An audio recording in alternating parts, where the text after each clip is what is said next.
I am super excited, not only because it's Friday, but because I have the pleasure of speaking to Command Sergeant Major McGinnis, who is a 68 Tango. Woo! I'm also a 68 Tango.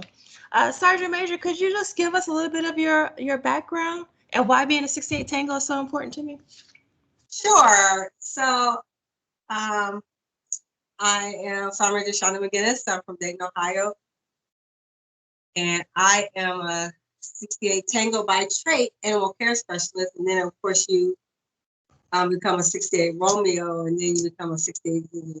But so when I was joining the Army, when I made the decision to join the Army, and I was at the recruiter's office, and they asked me, like, what do you want to do? And I said, well, I want something medical, and I want something that I can use once I leave the service. So, and they said, well, hopefully hopefully I will get that opportunity once I get to the MEP station.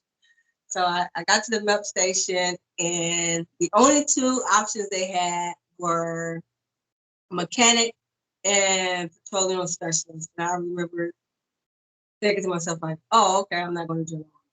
Right. And so the gentleman there, he said, hold on. He called Fort Sam, and he said, we can get you animal care. And I was like, oh, well, that's cool. I said, what would I be doing in animal care? And he said, you would have all the medical MOSs in animal care. So I said, oh, awesome, right? Because everybody knows being medical, you have the nurses, and you have the x-ray techs, and you have the pharmacy techs, and you have the lab techs. And, as a Tango, you're all those techs, right? So I was like, okay, that sounds doable. So when I went to AIT, and we were at AIT, they told us that for many of us, we were going to research versus the vet clinic. And I was like, oh, okay, let's see how that works. And so for the majority of my military career, I've been on the research side. Can you talk a little bit on that, Sergeant Major? Because there are a lot of people that don't understand a research. I've never heard of a 68 Tango or even know what the Army does in regards to research. So research. So I've done biological research at Aberdeen Proving Ground, and that's testing different agents. And when I talk about biological, that's mustard agent and serum and things of that nature, biological. So I tested biological, and then my only vet clinic I ever had was in Naples, Italy. So I was there for a while, and then I came back to the States, and I went to Fort Detrick, which is let me take that back. Hold on. Aberdeen Proving Ground was chemical research. So mustard agents, serum, chemical research, right? NBC's, all chemical there. When I got to Fort Detrick, it was biological. And biological, I mean, anthrax, botulism. And what we're doing in those different research facilities, we're testing those different agents to see how we can better protect the service members if they have to go into those environments. So that's what we're doing. So I've done chemical, biological, and I had a little experience in medical research. And that's when a doctor has they have an idea for a study, and they researched everything, and they're trying to see if this particular procedure would help a wounded service member. Does that make sense? Yes, Sergeant Major. So, and that was the majority of my career, from private E1. I came in as an E1 to sergeant first class. Like I said, it's been basically research. And what I liked about research, and honestly, what I liked about research is the units that I was in, they sent you to school. Like, education was really big to them. So the more education you had, the better you were to assist them with their protocols. And we were able to get our certification through. So I have a laboratory animal technician, and I have laboratory animal technologist. So it's different certifications that you can get. I'm sorry, what did you say? I said, no, that was great. That's really awesome. And so then after that, and honestly, I've been in supervisory management positions after that. I was at the Armed Forces Institute of Pathology as a sergeant first class. And back then, their first sergeant position was an Air Force position. And as a first sergeant in the Air Force, you could be an E7. So when the slot came open, they selected me as an E7 to be the first sergeant. And I PCS to Korea for a year, worked at the 168 MMB, and came back to Maryland and was the first sergeant for Public Health Command North at the time, which is now Public Health Command Atlanta. And after that, I went to Fort Bragg, which was a district then, now it's an activity, and then Fort Knox was an activity. And then they sent me to the Sergeant Major's Academy, and after that, I've been in human medicine, not animal medicine. So being a low density MOS, do you feel that it took you a little bit longer to become a sergeant major? And do you think that is an impossible task with the new OML system for promotion, sergeant major? So I would say nothing is impossible, okay? So never sell yourself short. I think for me, my only hiccup was that being in research and in my MOS, there's not too many deployment opportunities. And back then, everyone who had been selected had been deployed. So I was looked at, the first 2 times I was looked at for sergeant major, I think it was deployment. And the other issue I had was the units that I was in. For some reason, the award that I earned for PCS did not match my eval. Mm.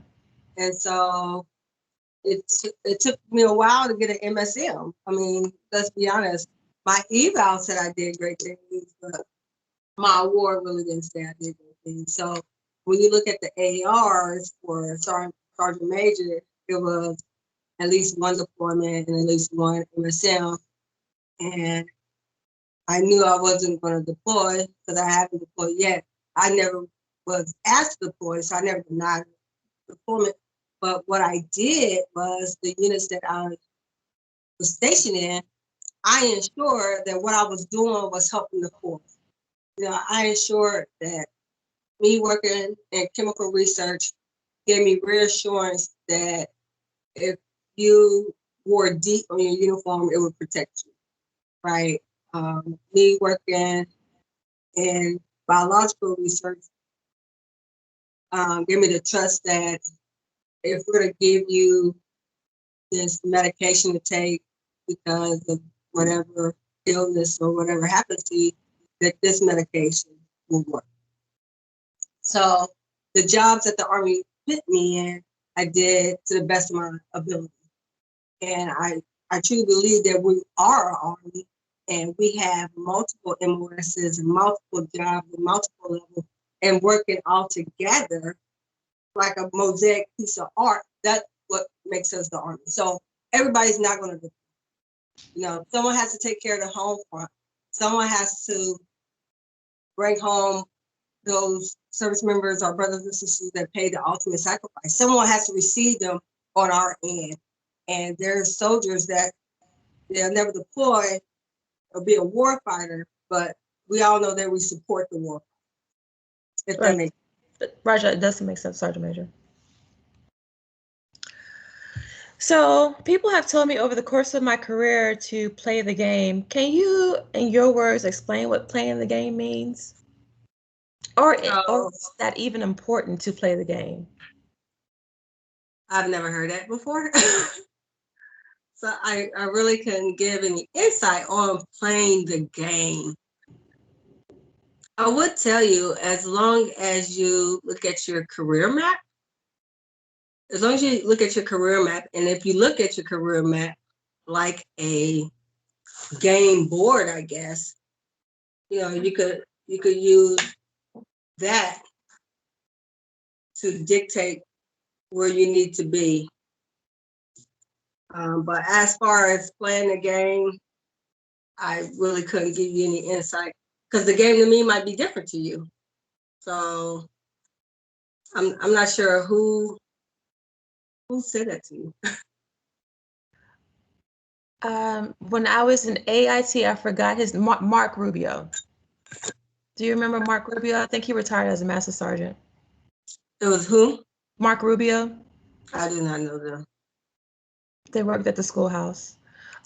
So people have told me just play the game. Just like show up, be on time, right uniform, right attitude. I mean, that's not a game though. That's your duty, right?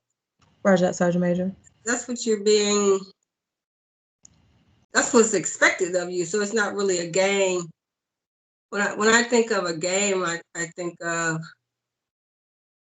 we're playing a position, right? So if you're the quarterback, you have a certain position that you have to play as the kicker, but showing up when you're supposed to show up, being in a proper uniform, you're supposed to be in a proper uniform, stuff like that you're getting paid for. So I mean that's what you signed up for. So why wouldn't you put your best effort for it? Over. So in regards to coaching, mentor, and development, can you describe the roles of a coach and a mentor and how they both relate to professional development?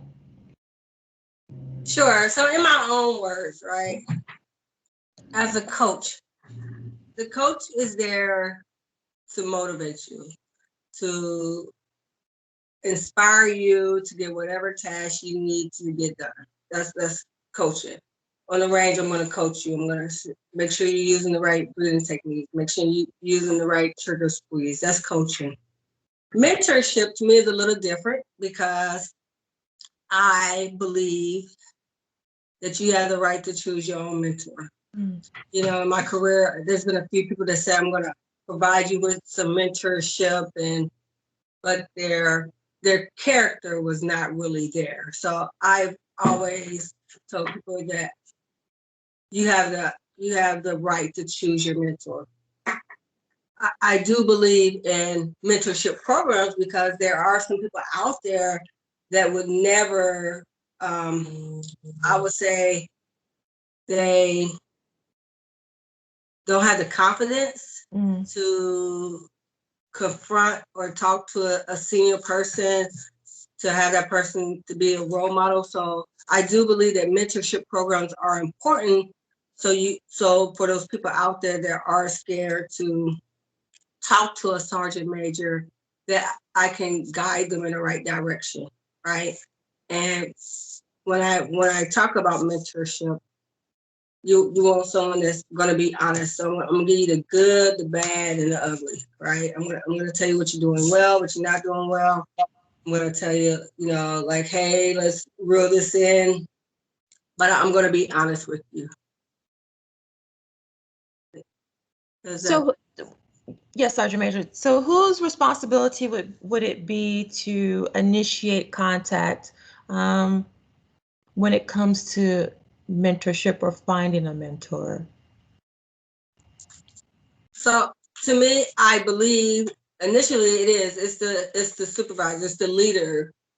It's the leader's responsibility to make first contact, right? Because you're the one who's going to do that integration counseling for them. They have a sponsor. The sponsor is going to bring that person to the unit, and that soldier is going to meet their NCO, who's their first line supervisor. That leader has a responsibility to initiate mentorship.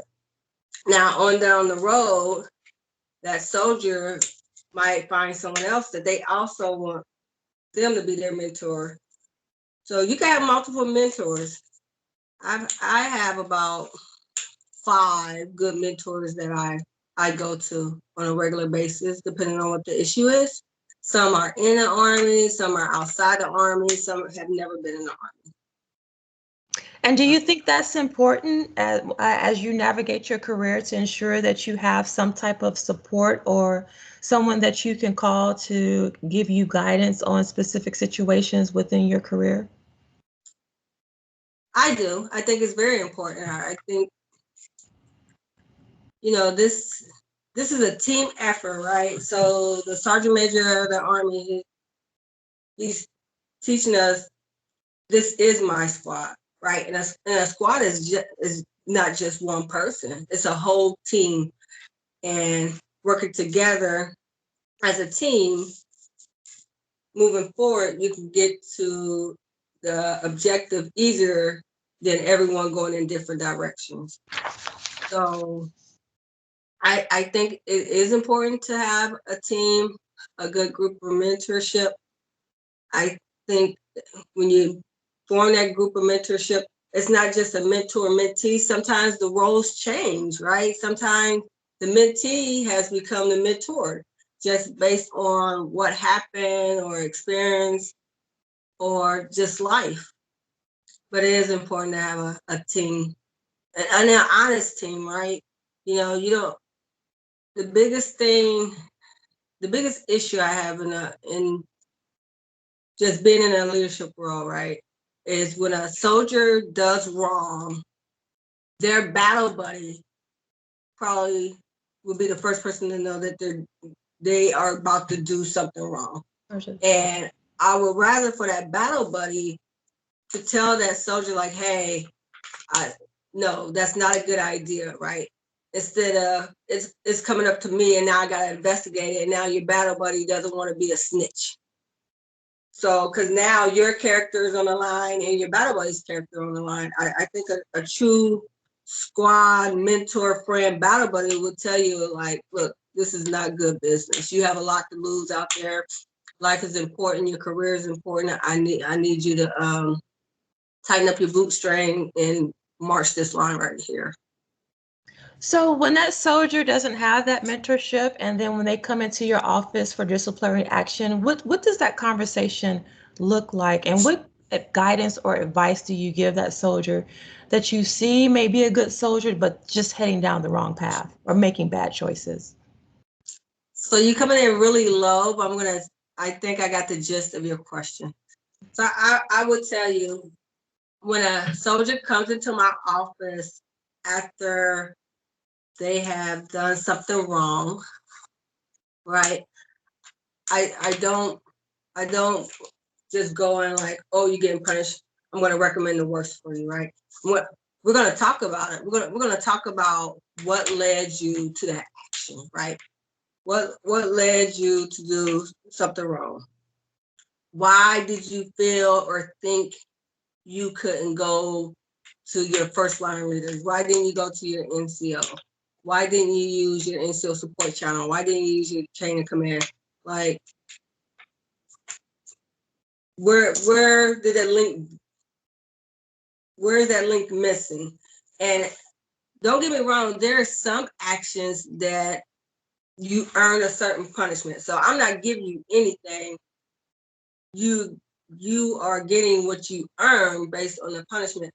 But if there's a failure in leadership, if there's a failure in communication, if there's a failure in understanding, I'm gonna ensure that we do right by the soldier. And when I mean right by the soldier, I mean if they versus separating them from the Army and demoting them, right, while they having a financial issue, I'm going to recommend to the commander that we probably give them extra duty and suspend the demotion and the forfeit of pay, right? Because if you're having a financial issue and you went out there and you did something wrong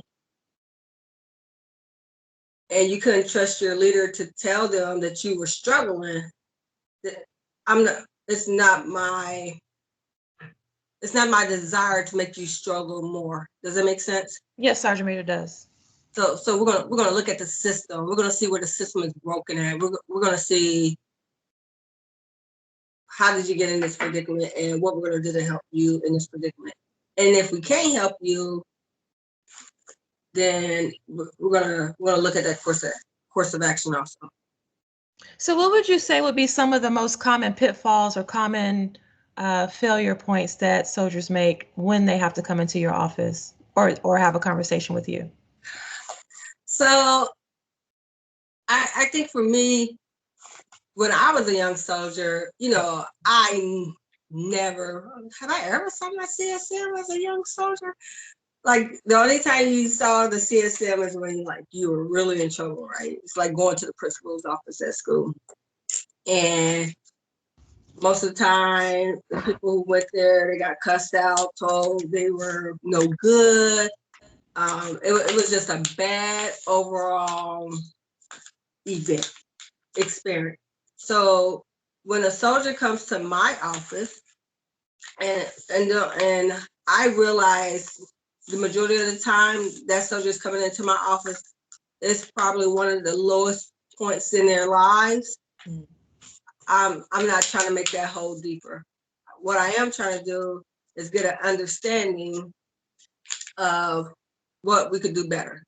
I'm going to treat you grown because you are grown. You know, you're not a child. I understand that you are young to the Army, so you are not familiar in that sense. And as your senior enlisted person, it's my responsibility to make sure that we have an understanding of what happened. But what I try to do is that I try to hear the person out, make sure I hear them out, that I'm actually listening and not speaking to them.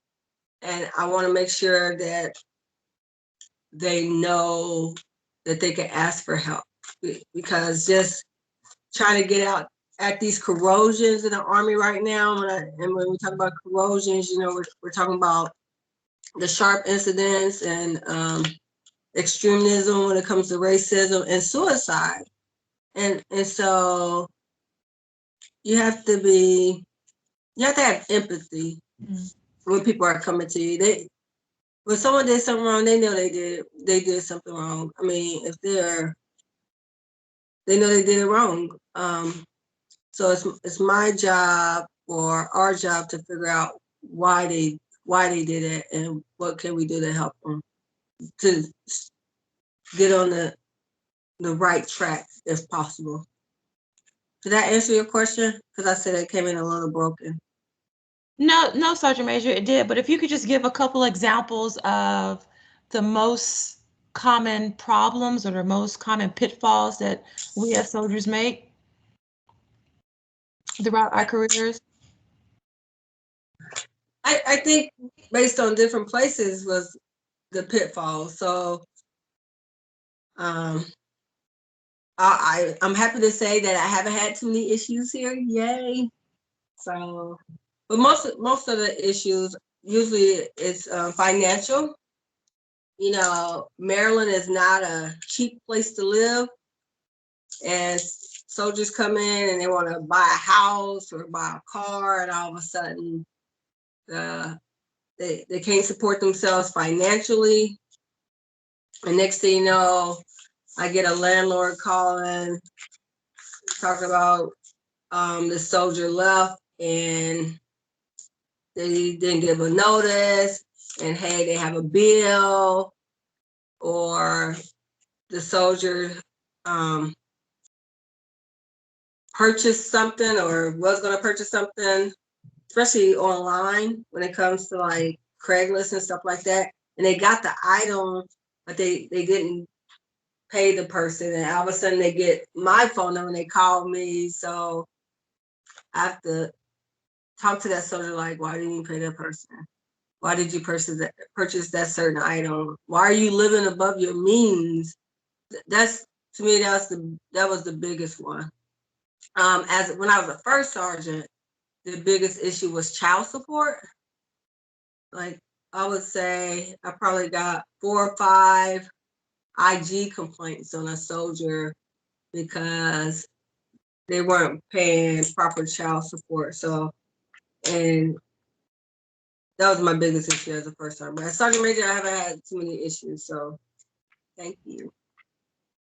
So what could we do as leaders? Do you think we should provide more financial classes or courses or educate soldiers on the Army programs to better adapt them to their personal lives? So I think we should always promote the Army programs, right? The ACS they have programs on finance. They have programs on budgeting. They have different programs to help you make better choices. I think honestly, some people have an issue with pride.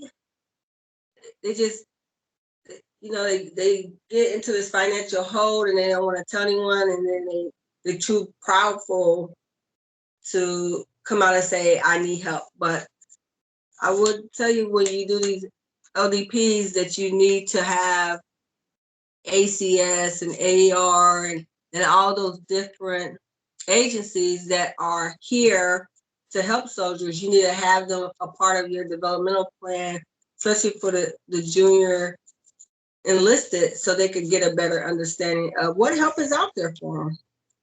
And there's a lot of programs that soldiers don't take advantage of, and they need to. I concur with that, Sergeant Major. Which has been more valuable in your career, your education or your experience? I would say experience. Yeah, it's always experience, right? Education is good. It's a great thing. But when a soldier is in distress, they really don't care about how many degrees you have, right? What they care about is that the soldier's in a dark place, so they're down in that well, and as they're trying to make it, people are walking by them. I'm the leader that's gonna jump down in that well and tell them, like, hey, you're not alone.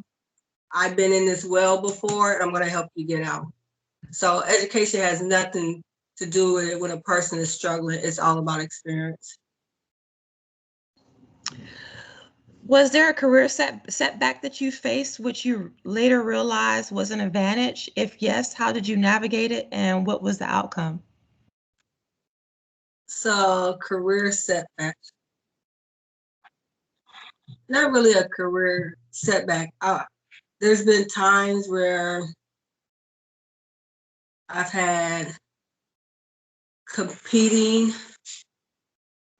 issues. And when I mean that, I mean my family in Ohio, they were going through something, and I'm here in the Army, and there was a time where I thought I would give up the Army and go back home to help my family in Ohio. And my grandmother, of course, she's the one who said, no, we got this over here, so you focus on the Army. And I would tell you, during that time, I probably wasn't the most focused on the Army. So I wouldn't say someone set me back. I probably did it to myself, but I would say I have had leaders who, let me just word this. I'm gonna give you an example, right?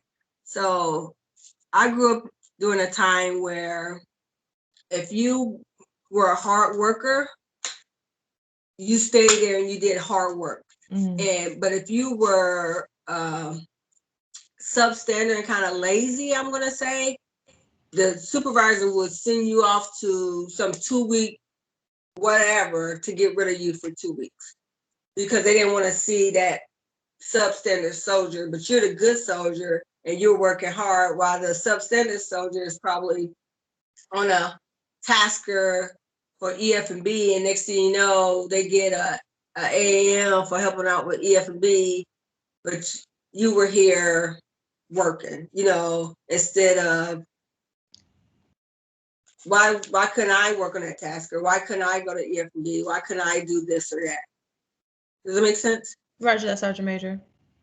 So what advice would you give to someone that's in that situation on how to tackle that, to get those experiences or those taskers to build up their resume, instead of always getting the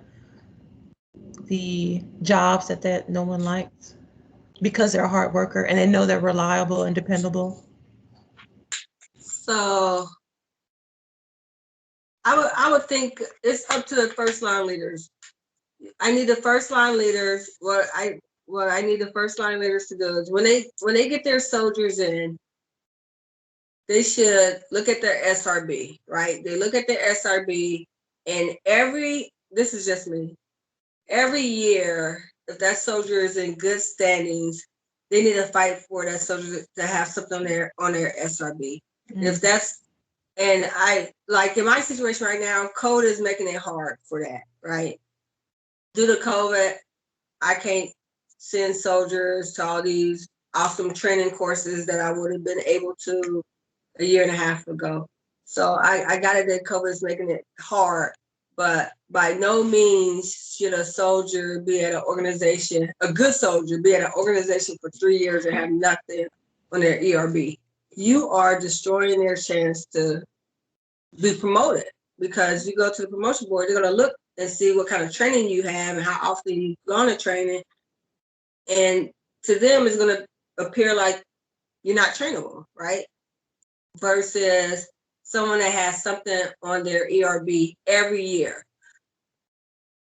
And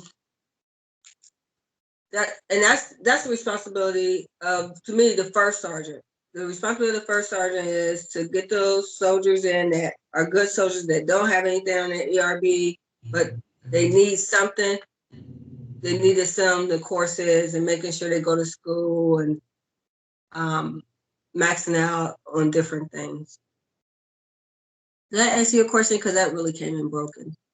No, it did. So I would just ask again, what advice would you give to someone who feels that they're not getting those opportunities?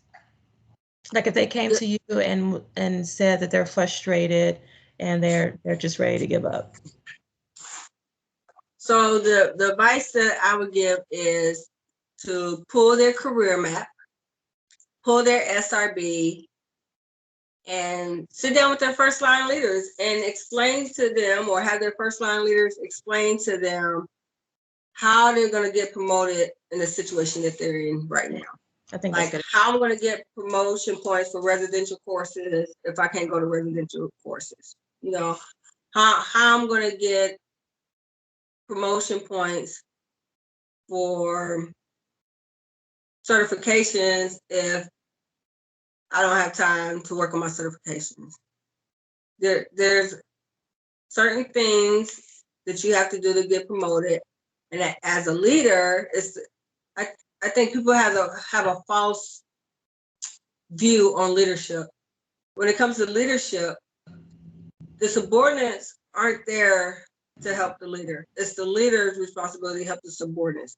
It's my responsibility to prepare you to take my place, because I'm not going to be in this position very long. So I got to make sure you're equipped, trained, and ready to step up and take my place if need be. So if I'm not equipping you, preparing you, training you properly based on whatever is going on, we are both grown, we are both soldiers.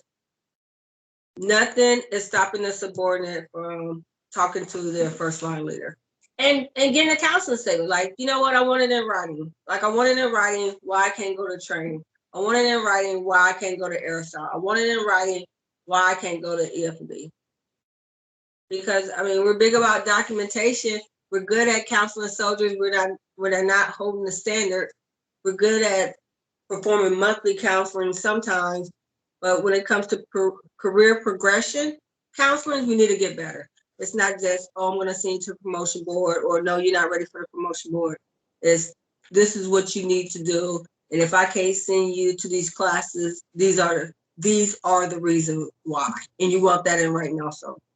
So as a subordinate, what kind of conversation should I have with my first line supervisor in regards to promotion? What should I focus on when I'm having that conversation?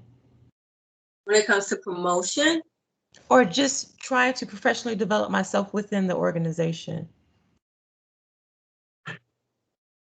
Like, how do I approach my first line supervisor without coming off across either pushy or disrespectful?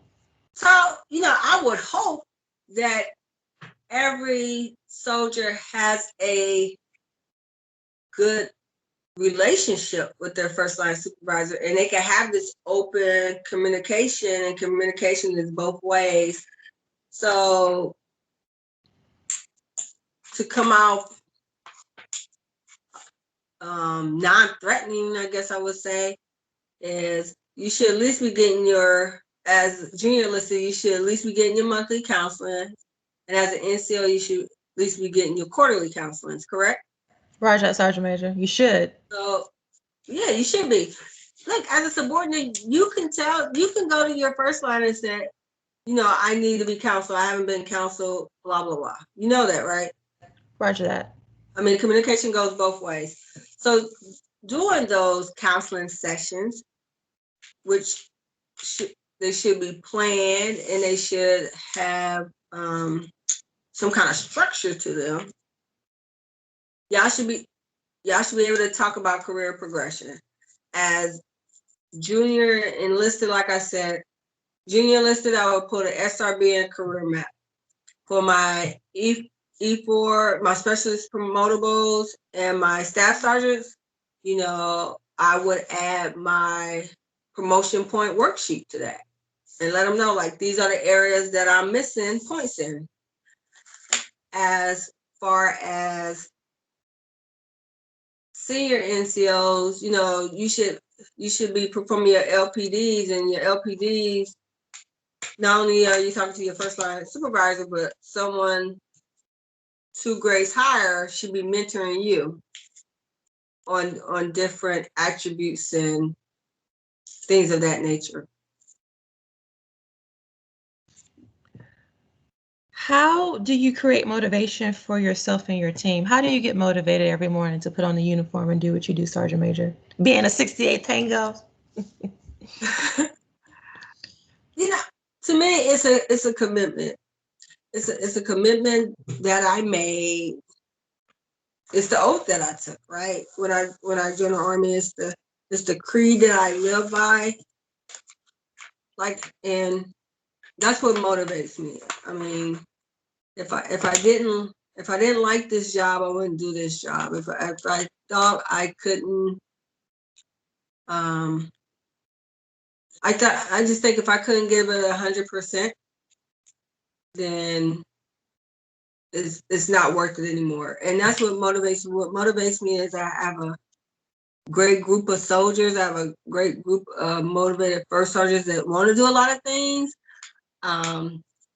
And once COVID is up, we will be able to do a lot of things, hopefully again, because working in the hospital, I know there's a lot of competing priorities, but I just feed off the energy of my first sergeants, and they feed off of my energy. So, and my energy comes from my commitment to the oath that I made, and my commitment to the soldiers that I promised to take care of. What advice would you give to someone who's struggling professionally and personally? So if you're struggling, I would encourage you to talk to a few people, right? If you're struggling emotionally, I will plead with you to go and talk to behavioral health. There's nothing wrong with going to behavioral health. I will plead with you to go and see the chaplain. They're there for you, and it's not all hell and brimstones. You can talk to the chaplain about anything. There's different programs that if you're struggling, that you can use. Struggle is a very serious issue right now, because when I think of struggling, I think of depression, and then depression, if you're not getting help, we got that MRT just spiraling down, and it becomes suicide. If you're struggling, I will plead for you to get help. And if you go to one place and you're not getting help, you go to the next place, and you keep going until you get help. And if you can't get help, you go to your first line supervisor, who should be involved, and they should be fighting to get you help. And if they're not getting you help, you need to go all the way up your chain of command, or all the way up your NCO support channel, because what what I don't want to happen is that we lose someone because they felt like they were alone, and they're not alone. What are some of your daily habits that you feel create your success? So I get up every morning, I have devotionals, not to be religious or to offend anyone, but I read the Bible, I pray,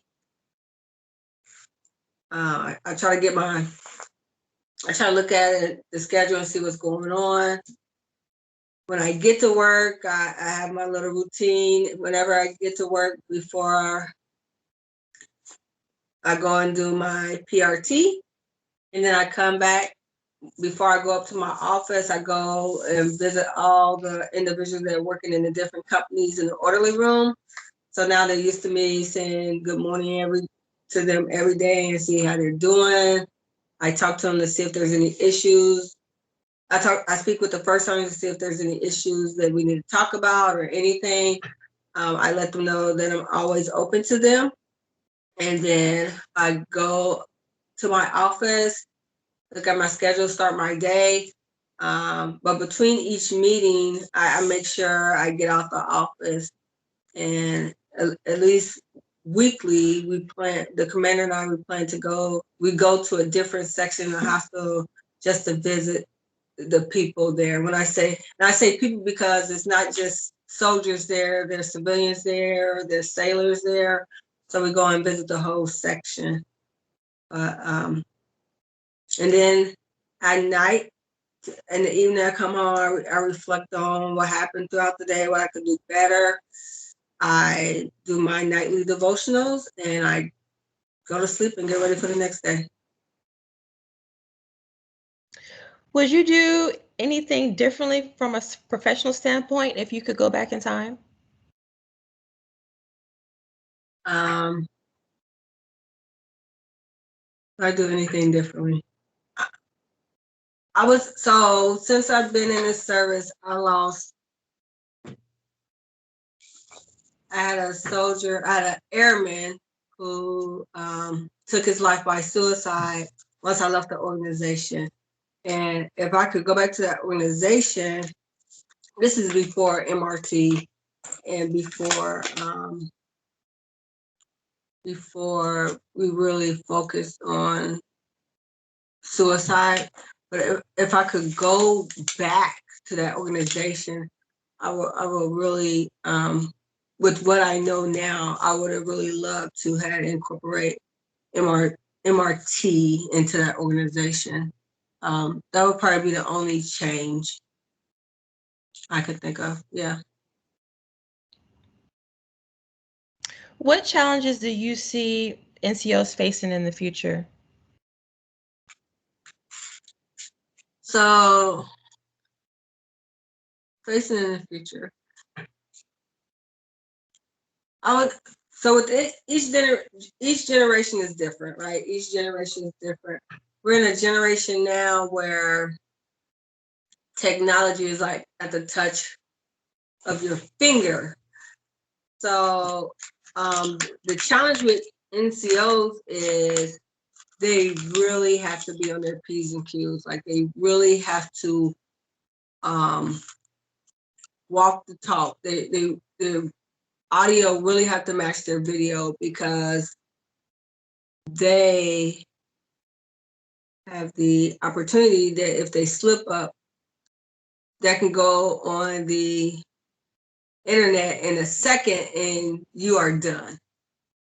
So you need to be true to yourself. And if this profession is not for you, then you might need to get out, because I will tell you that as we move forward and technology is just getting more and more advanced, that people are watching. And not only are they watching, they're talking to each other, and not only they're talking to each other, they're talking to like a whole group of soldiers across the whole nation to include Oconee. So you really have to love this job, really have to love the soldiers, you really have to be willing to train and motivate and coach. You really have to feel that, and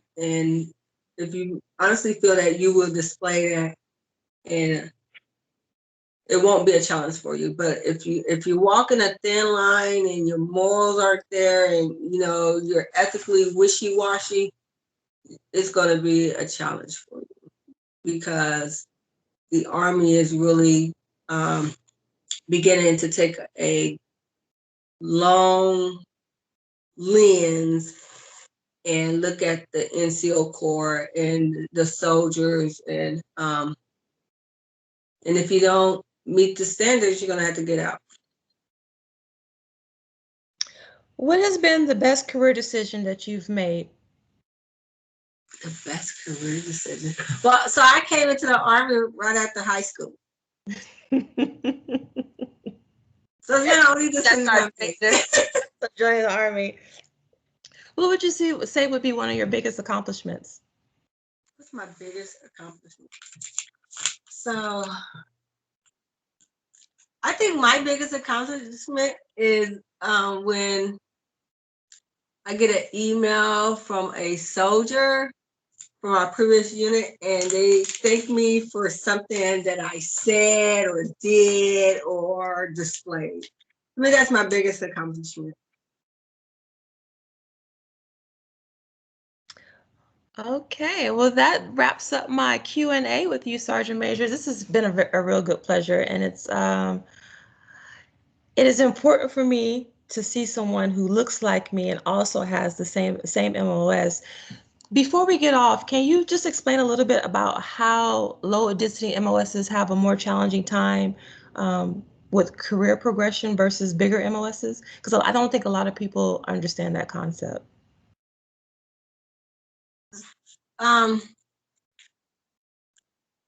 So with the bigger MOSs, right, they have, since they are big, they're more known. They have more, I'm going to say, airplay. And with that, if you have someone in a big MOS that doesn't understand the smaller MOSs, then that becomes an issue, right? Because in my career, sad to say, I've met a lot of folks that didn't know that the Army had animal care. And not only does the Army have animal care, we're the animal care people for all DOD, right? So we can go to Air Force bases, Navy, Marines. I mean, we're there. And it's sad because people don't realize that. And so I had, the thing is, we have to educate them. I mean, we have to educate them. Like, when you go different places, and you have to tell them, like, who you think taking care of those military working dogs? I mean, they don't think of a whole Army. They think like, oh, we're the big MOSs and everything caters to us.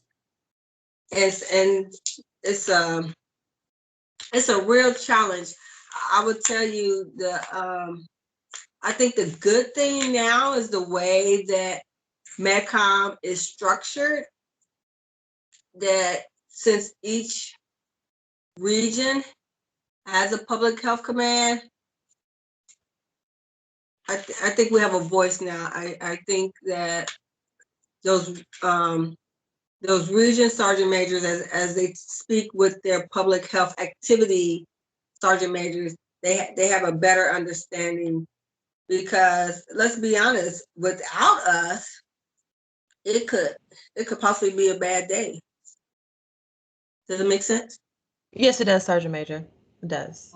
I think we're getting better when it comes to public health command, and those senior leaders of those public health command, making sure they have a place at the seat, making sure they have they have a seat at the table and making sure that they're speaking up on our behalf.